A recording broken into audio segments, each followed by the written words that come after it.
Hello students, with continuation of previous class, let us finish the topic of kinds or types of endorsement in today's class. So last class we had discussed about what is endorsement, what is the meaning of endorsement, and who can write the check or cross the check. So in today's class let us understand about types of endorsement, very important for 14 marks. And before starting, in the WhatsApp I had sent about internal audit PPT. So please ignore it. That is not for the second sem. That is for the sixth sem. Please ignore and do not copy the same in your notes. So let us start with the kinds or types of endorsement. So ಇಲ್ಲಿ endorsement ಅಂದರೆ signature ಅಂತ ಹೇಳಿದ್ದೆ. So ಈ signature ಎಷ್ಟು ಥರದ signatures ಇದೆ, ಯಾವ್ಯಾವುದು ಹೇಗೆ ಅಂತ, ಇದು 14 ಮಾರ್ಕ್ಸ್ಗೆ ತುಂಬ ಇಂಪಾರ್ಟೆಂಟು. ಸೊ ಇಲ್ಲಿ ಬ್ಲ್ಯಾಂಕ್ ಆರ್ ಜನರಲ್ ಎಂಡೋಸ್ಮೆಂಟ್ ಅಂತ ಹೇಳಿದಾಗ ಇಲ್ಲಿ ಕಸ್ಟಮರು ಜಸ್ಟ್ ಸೈನ್ ಮಾಡ್ತಾರೆ. ನಿಮಗೆ ಪಿಕ್ಚರಲ್ಲಿ ಕಾಣ್ತಾ ಇರ್ಬೋದು, ಜಸ್ಟ್ ಸೈನ್ ಮಾಡೋ ರೀತಿ, ಅಥವಾ ಸೈನ್ ಮಾಡೋಕ್ಕೆ ಬರದೇ ಇರುವಂಥವರು ಜಸ್ಟ್ ಹೆಸರನ್ನ ಮಾತ್ರ ಬರೆದು ಕೊಡ್ತಾರೆ. ಮೀನ್ಸ್ ಸಿಗ್ನೇಚರ್ ಮಾಡೋ ಜಾಗದಲ್ಲಿ ಫಾರ್ ಆನ್ ಎಕ್ಸಾಂಪಲ್ ರಾಮ ಅಂತ ಇದ್ದರೆ ಬರೀ ರಾಮ RAMA ಅಷ್ಟೇ ಇರುತ್ತೆ ವಿನಃ ಸ್ಟ್ರೋಕ್ಸ್ ಆಗಲಿ, ಸೈನ್ಸ್ ಆಗಲಿ, ಅಥವಾ ಕರ್ವ್ಸ್ ಆಗಲಿ, ಬೆಂಡ್ಸ್ ಆಗಲಿ, ಅಥವಾ ಸ್ಟೈಲಿಶ್ ಆಗಿ ಬರೆಯೋವಂಥ ಒಂದು ಅಕ್ಷರಗಳಾಗಲಿ ಇರೋದಿಲ್ಲ. So blank or general endorsement ಅಂದರೆ ಜಸ್ಟ್ ಹೆಸರು ಬರೆದು ಜಸ್ಟ್ ಆ ಪ್ಲೇನ್ ಸಿಗ್ನೇಚರ್ ಹಾಕುವಂಥದ್ದು. ಹೆಸರು ಅಥವಾ ಒಂದು ಹೆಸರಿನಲ್ಲಿ ಕರ್ವ್ಸ್ ಇಲ್ಲದೆ ಇದ್ದಾಗ ಅಥವಾ ಒಂದು ಸ್ಟ್ರೋಕ್ಸ್ ಇಲ್ಲದೆ ಇದ್ದಾಗ ಆ ಒಂದು ಸಿಗ್ನೇಚರ್ಗೆ ನಾವು ಬ್ಲ್ಯಾಂಕ್ ಎಂಡೋಸ್ಮೆಂಟ್ ಅಂತ ಕರಿತೀವಿ. So general endorsement. So it is one where the endorser signs only his name on the back of the instrument for the purpose of negotiating without specifying any endorsee. The effect of an endorsement in blank is that the instrument becomes a bearer instrument for purpose of negotiation and it is transferable by simple delivery. No further endorsement is necessary for blank endorsement. So ಇಲ್ಲಿ endorsement ಅಂದರೆ means blank or general endorsement ಅಂದರೆ just ಹೆಸರನ್ನು ಮಾತ್ರ ಬರೆದು signature ಹಾಕಿ ಕೊಡುವಂಥದ್ದು. ಈ ಒಂದು signature ಹಾಕಿ ಕೊಟ್ಟಿರುವಂತಹ ಚೆಕ್ಗೆ ಯಾವುದೇ ರೀತಿಯಾದಂತಹ ರೆಸ್ಟ್ರಿಕ್ಷನ್ಸ್ ಇಲ್ಲ. ಪೇಯಿ ಹೆಸರು ಬರೆದು amount in words and figures ಬರೆದು ಡೇಟ್ ಹಾಕಿ ಕೊಟ್ಬಿಡ್ತಾರೆ. ಸೊ ಇಲ್ಲಿ ಯಾವುದೇ ರೀತಿ ಇನ್ಸ್ಟ್ರಕ್ಷನ್ಸ್ ಇಲ್ಲ. ಸೊ ಇನ್ಸ್ಟ್ರಕ್ಷನ್ಸ್ ಇಲ್ಲದೆ ಇರುವಂಥದಕ್ಕೆ we call it as blank. General endorsement ಅಂದರೆ ಜಸ್ಟ್ ಅ ಸಿಗ್ನೇಚರ್, ಕರ್ವ್ಸ್ ಆಗಿರ್ಬೋದು, ಸ್ಟ್ರೋಕ್ಸ್ ಆಗಿರ್ಬೋದು, ಅಥವಾ ಹ್ಯಾಂಡ್ ರೈಟಿಂಗ್ ಸ್ಟೈಲಿಶ್ ಆಗಿ ಬರೆಯುವಂಥದ್ದಾಗಿರ್ಬೋದು, ಅಥವಾ ಜಸ್ಟ್ ಸುಮ್ಮನೆ ಆಲ್ಫಾಬೆಟ್ಸಲ್ಲಿ ಸಿಗ್ನೇಚರ್ ಮಾಡುವಂಥದಕ್ಕೆ we call it as blank or general endorsement. So next is full or special endorsement. So ಇಲ್ಲಿ ಫುಲ್ ಆರ್ ಸ್ಪೆಷಲ್ ಎಂಡೋಸ್ಮೆಂಟ್ ಅಂದರೆ ಇಲ್ಲಿ ಡೈರೆಕ್ಷನ್ಸ್ ಕೊಡುವಂಥದ್ದು. ಯಾರಿಗೆ ಡೈರೆಕ್ಷನ್ಸ್ ಕೊಡುವಂಥದ್ದು? ಪೇಯಿಗೆ. ಸೊ ನಾವೊಂದು ಚೆಕ್ ಬರೆದು ಕೊಡ್ತೀವಿ. ಸೊ ನಾವು ಚೆಕ್ ಬರೆದು ಕೊಟ್ಟಾಗ ಅದು ಪೇಯಿಗೆ ಹೋಗುತ್ತೆ. ಸೊ ಪೇಯಿ ಹೆಸರು ಪೇಯಿ ಕಾಲಮಲ್ಲಿ ಇರುತ್ತೆ. And first and the foremost ಇದು ಅಕೌಂಟ್ ಪೇಯಿನೇ ಆಗಿರುತ್ತೆ. ಸ್ಪೆಷಲ್ ಎಂಡೋಸ್ಮೆಂಟ್ ಅಥವಾ ಸ್ಪೆಷಲ್ ಕ್ರಾಸಿಂಗ್ ಅಂತ ಹೇಳಿದಾಗ it is nothing but account payee cheque. So ಇಲ್ಲಿ ಸಿಗ್ನೇಚರ್ ಹಾಕಿದ ಕೆಳಭಾಗದಲ್ಲಿ ಅಥವಾ ಚೆಕ್ಕಿನ ಹಿಂಭಾಗದಲ್ಲಿ ಕ್ಲಿಯರಾಗಿ ಸ್ಪೆಷಲಾಗಿ ಬ್ಯಾಂಕರ್ಸ್ಗೆ, ಕ್ಲಿಯರಿಂಗ್ ಹೌಸ್ ಎಂಪ್ಲಾಯೀಸ್ಗೆ ಇನ್ಸ್ಟ್ರಕ್ಷನ್ಸ್ ಕೊಡುವಂಥದ್ದು. ಏನ ಇನ್ಸ್ಟ್ರಕ್ಷನ್ಸು ಅಂದರೆ, ಈ ಒಂದು ಚೆಕ್ಕು ಮಿಸ್ಟರ್ ರಾಮ್ ಅನ್ನೋರು ಈ ಒಂದು ಚೆಕ್ನ ರೂಪೇಶ್ಗೆ ಕೊಡ್ತಾ ಇದ್ದಾರೆ. ಸೊ ರೂಪೇಶ್ ಬಿಟ್ಟು ಬೇರೆ ಇನ್ಯಾವುದೇ ಅಕೌಂಟಿಗೆ ಈ ಒಂದು ಚೆಕ್ಕು ಕ್ಲಿಯರ್ ಆಗಬಾರ್ದು. So it is called a special instructions or a special endorsement. ನಂತರ ಸಿಗ್ನೇಚರ್ ಹಾಕಿ ಕೆಳಭಾಗದಲ್ಲಿ this cheque has to be paid only to mister Rupesh ಅಂತ ಬರೆಯುವಂಥ ಒಂದು ಸೆಂಟೆನ್ಸ್ಗೆ we call it as special endorsement. If the endorser adds a direction above his signature so as to make the instrument payable to a specified person or to his order it is called endorsement in full. In other words, if an endorser signs not only his name but also name of the endorsee on the back of the instrument is called special endorsement.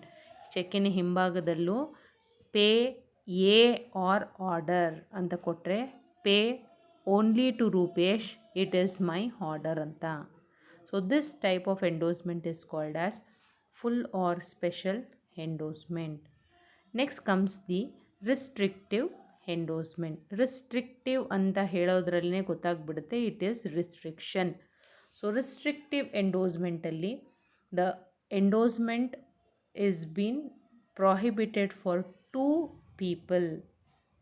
Restrictive ಅಂದರೆ suppose ಮನೆ ಏನಾದರೂ constructions ಕಟ್ಟೋ ಸಂದರ್ಭಗಳಲ್ಲಿ electrician come plumber ಎರಡೂ ಮಾಡ್ತಾರೆ. So ಈ ಎರಡು 2 different people ಇದ್ದಾಗ ಒಂದೇ ಚೆಕ್ಕನ್ನು ಇಬ್ಬರ ಹೆಸರು ಬರೆದು ಚೆಕ್ ಕ್ಲಿಯರಿಂಗ್ ಹೋಗುವಂಥದ್ದು, ಅದಕ್ಕೆ ರಿಸ್ಟ್ರಿಕ್ಟಿವ್ ಅಂತ ಕರಿತೀವಿ. ಸೊ ರಿಸ್ಟ್ರಿಕ್ಟಿವ್ ಎಂಡೋರ್ಸ್ಮೆಂಟಲ್ಲಿ ಯಾವ ರೀತಿ ಅಂದರೆ ಚೆಕ್ಕು ಫಾರ್ ಎನ್ ಎಕ್ಸಾಂಪಲ್ 10,000ಕ್ಕೆ ಬರೆದುಬಿಟ್ಟಿರ್ತೀವಿ. ಸೊ 10,000 ಚೆಕ್ಕನ್ನು ಯಾರ ಹೆಸರು ಫಸ್ಟ್ ಬಂದು ಎಲೆಕ್ಟ್ರಿಷಿಯನ್ಗೆ ಕೊಟ್ಬಿಡಿ ಅಂತ ಹೇಳಿ ನೇಮ್ ಇರುತ್ತೆ ಫಸ್ಟು, ಟು ಮಿಸ್ಟರ್ ಎಲೆಕ್ಟ್ರಿಷಿಯನ್ ಅಥವಾ ಟು ಮಿಸ್ಟರ್ ವೇಲು ಮುರುಗನ್ ಅಂತ ಏನೋ ಹೆಸರು ಇರುತ್ತೆ ಅಂತ ಇಟ್ಕೊಳ್ಳಿ. So to mister Velu Murugan ಅಂತ ಬರೆದು ಎಲೆಕ್ಟ್ರಿಷಿಯನ್ಗೆ 10,000 ಕೊಡ್ತೀವಿ. ಬಟ್ ಚೆಕ್ಕಿನ ಹಿಂಭಾಗ ಏನಾಗುತ್ತೆ, electrician Mr. Velu Murugan has to be paid 5,000 and Mr. Ram for plumbing work the 5,000, the remaining 5,000 has to be handed over. So both the parties signature to be taken on the behind check and then the amount has to be paid, due amount has to be paid to the endorsers. ಅರ್ಥ ಆಯ್ತಾ? So restrictive endorsement is nothing but the endorsement which prohibits further negotiation, transferability of the instrument. The endorsee gets the right to receive the payment when due and he cannot further negotiate the instrument except authorized by the endorser. So pay to A only ಅಂತ ಹೇಳಿದಾಗ ಇದು restriction ಆಗುತ್ತೆ.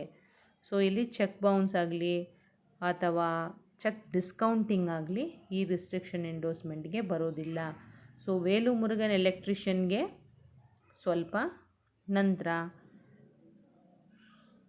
Mister Ram plumbing ಅನ್ನೋರಿಗೆ ಸ್ವಲ್ಪ, ಇಲ್ಲ ಅಂತಂದರೆ ಈ cheque clear ಆಗಬಾರ್ದು. ಇದನ್ನು ರಿಸ್ಟ್ರಿಕ್ಟಿವ್ ಎಂಡೋರ್ಸ್ಮೆಂಟ್ ಅಂತ ಕೂಡ ಕರಿತೀವಿ, ಪಾರ್ಷಲ್ ಎಂಡೋರ್ಸ್ಮೆಂಟ್ ಅಂತ ಕೂಡ ಕರಿತೀವಿ. ಪಾರ್ಷಲ್ ಅಂದರೆ ಡಿವೈಡ್ ಮಾಡೋದು, ಒಂದೇ ಚೆಕ್ಕಿನ ಅಮೌಂಟ್ನ ಡಿವೈಡ್ ಮಾಡುವಂಥದ್ದು. ರಿಸ್ಟ್ರಿಕ್ಟಿವ್ ಅಂದರೆ ಓನ್ಲಿ ಎಲೆಕ್ಟ್ರಿಷಿಯನ್ಗೆ ಇಷ್ಟು ಕೊಡಿ, ಪ್ಲಂಬಿಂಗ್ ಇಷ್ಟು ಕೊಡಿ ಅಂತ ಹೇಳಿ ಡಿವೈಡ್ ಮಾಡುವಂತಹ ಆಪ್ಷನ್ಸ್ಗೆ we call it as restrictive endorsement.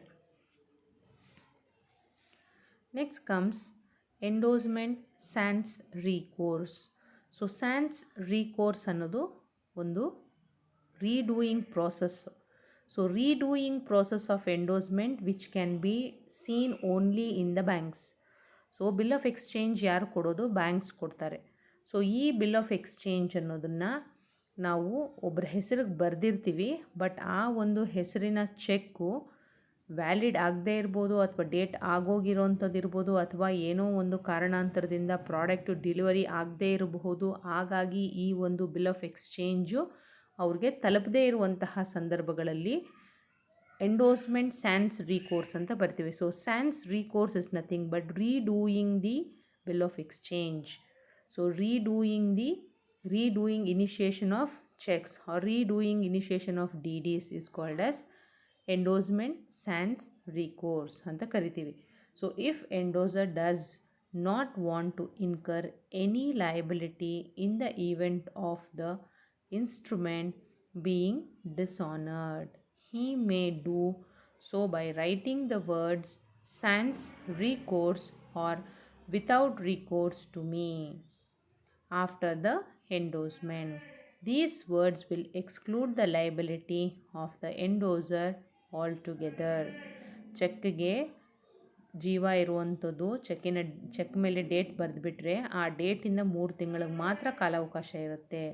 But ಇಲ್ಲಿ ಬಿಲ್ ಆಫ್ ಎಕ್ಸ್ಚೇಂಜ್ ಅಕಸ್ಮಾತಾಗಿ ಬಿಲ್ ಆಫ್ ಎಕ್ಸ್ಚೇಂಜ್ ಆಗಿರಲಿ, ಪ್ರಾಮಿಸರಿ ನೋಟ್ ಆಗಿರಲಿ, ಚೆಕ್ ಆಗಿರಲಿ, it has only 3 months validity.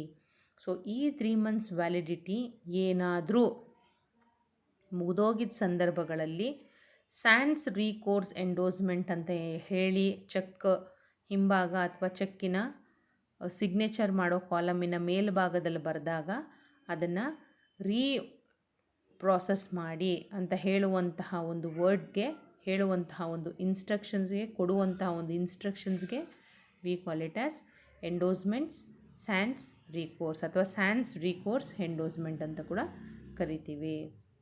Next comes your conditional endorsement.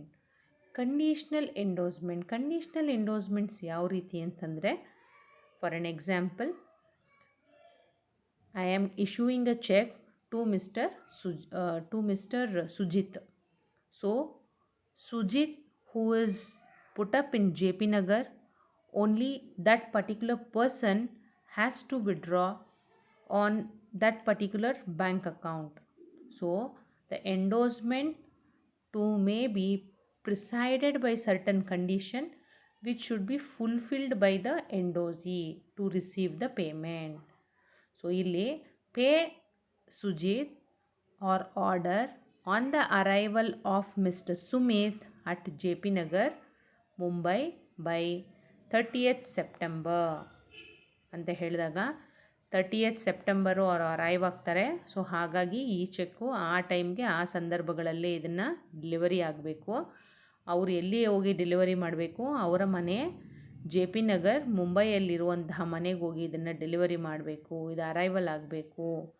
So ಯಾರು ಕೊಡುವಂಥದ್ದು ಇನ್ಸ್ಟ್ರಕ್ಷನ್ ಇದು? ನಾನು ಕೊಡ್ತಾಯಿದ್ದೀನಿ ಮಿಸ್ಟರ್ ರಾಮ್ಗೆ ಅಥವಾ ಮಿಸ್ಟರ್ ಸುಜಿತ್ಗೆ. So Sujit is pay Sujit or order on the arrival of Sumit at JP Nagar, Mumbai by 30th of September 2021. So ಇದಕ್ಕೆ ನಾವು conditional endorsement ಅಂತ ಕರಿತೀವಿ. ಸೊ ಕಂಡೀಷ್ನಲ್ ಅಂದರೆ ನಾವು ಕಂಡೀಷನ್ ಹಾಕುವಂಥದ್ದು. ಮಿಸ್ಟರ್ ಸುಜಿತ್ಗೆ ಹೋಗಬೇಕು ಈ ಫಂಡು, ಅವರು ಅಬ್ರಾಡಿಂದ ಇಂಥ ದಿವಸಕ್ಕೆ ಅರೈವ್ ಆಗ್ತಿದ್ದಾರೆ, ಅಂಥ ದಿವಸದಲ್ಲೇ ಇದು ಡೆಲಿವರಿ ಆಗಬೇಕು. ನಂತರ ಅವರ ಮನೆ ಅಡ್ರೆಸ್ ಕೂಡ ಆ ಒಂದು ಚೆಕ್ಕಲ್ಲಿ ಮೆನ್ಷನ್ ಮಾಡಿರೋದಕ್ಕೆ we call it as conditional endorsement. ಈ ಅಡ್ರೆಸ್ಗೆ ಇಂಥ ಡೇಟ್ಗೆ ಇಂಥವ್ರ ಕೈಯಲ್ಲೇ ಹೀಗೆ ಡೆಲಿವರಿ ಆಗಬೇಕು ಅಂತ ಕಂಡೀಷನ್ ಇಟ್ಟು ಬರೆದು ಕೊಡುವಂತಹ ಚೆಕ್ಸ್ಗೆ we call it as conditional endorsement. Next comes partial endorsement.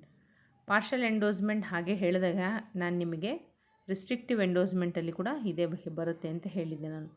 So ಇಲ್ಲಿ ನಿಮಗೆ ಅದೇ ಎಲೆಕ್ಟ್ರಿಷಿಯನ್ ಪ್ಲಸ್ ಪ್ಲಂಬರ್ ಇಬ್ಬರಿಗೂ ನಾವು ಒಂದೇ ಚೆಕ್ಕಲ್ಲಿ ಪೇಮೆಂಟ್ ಮಾಡೋವಂಥದ್ದಕ್ಕೆ we call it as restriction ಅಂತ ಕರಿತೀವಿ. ಅದೇ ರೀತಿ ಪಾರ್ಷಲ್ ಅಂದರೆ ಒಂದು ಅಮೌಂಟ್ನ ಡಿವೈಡ್ ಮಾಡುವಂಥದ್ದು. ಫಾರ್ ಎನ್ ಎಕ್ಸಾಂಪಲ್ 10,000 ಚೆಕ್ ಕೊಟ್ಟಿದ್ರೆ ಮಿಸ್ಟರ್ ರಾಮ್ಗೆ 5,000 ಮತ್ತು ಮಿಸ್ಟರ್ ಲಕ್ಷ್ಮಣ್ಗೆ 5,000 ಅಂತ ಹೇಳಿ ಡಿವೈಡ್ ಮಾಡಿ ಕೊಡುವಂಥ ಒಂದು ಎಂಡೋಸ್ಮೆಂಟ್ಗೆ we call it as partial endorsement. Partial endorsement is nothing but it is for the purpose of issuing the check or amount payable by the person who is actually doing a endorsed. It is legally ineffective. ಈ ಒಂದು partial endorsement system ತುಂಬ effective ಆಗಿ ಇಲ್ಲ ಅಂತ ಹೇಳಿ, so it is been cancelled. Only under the types of endorsement you can mention this ಕರ್ಕೆ. Okay, Mr. Anthony holds the bill of 10,000 and the endorser in favor of Mr. Abdul of rupees 5,000 and also in the favor of Henry rupees 5,000 has to be partially paid.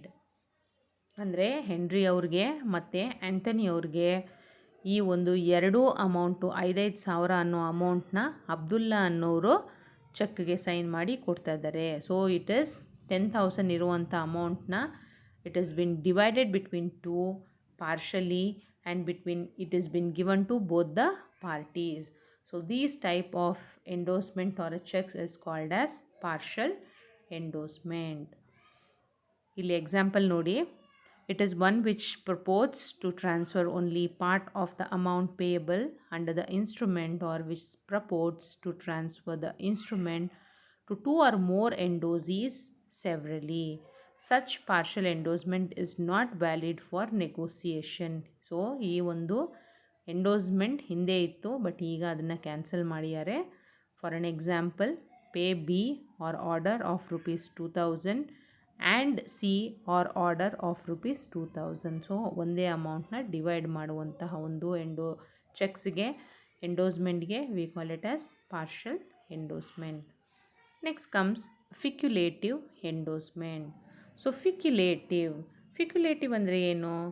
It is nothing but it is a special endorsement which has been given only for bills of exchange. Bill of ಎಕ್ಸ್ಚೇಂಜಿಗೆ ಮಾತ್ರ ಈ ಒಂದು ಫಿಕ್ಯುಲೇಟಿವ್ endorsement ಅಂತ ನಾವು ಕರಿತೇವೆ. So ಈ ಫಿಕ್ಯುಲೇಟಿವ್ endorsement ಅನ್ನುವಂಥದ್ದು bill of ಎಕ್ಸ್ಚೇಂಜ್ಗೆ ಆಗುತ್ತೆ.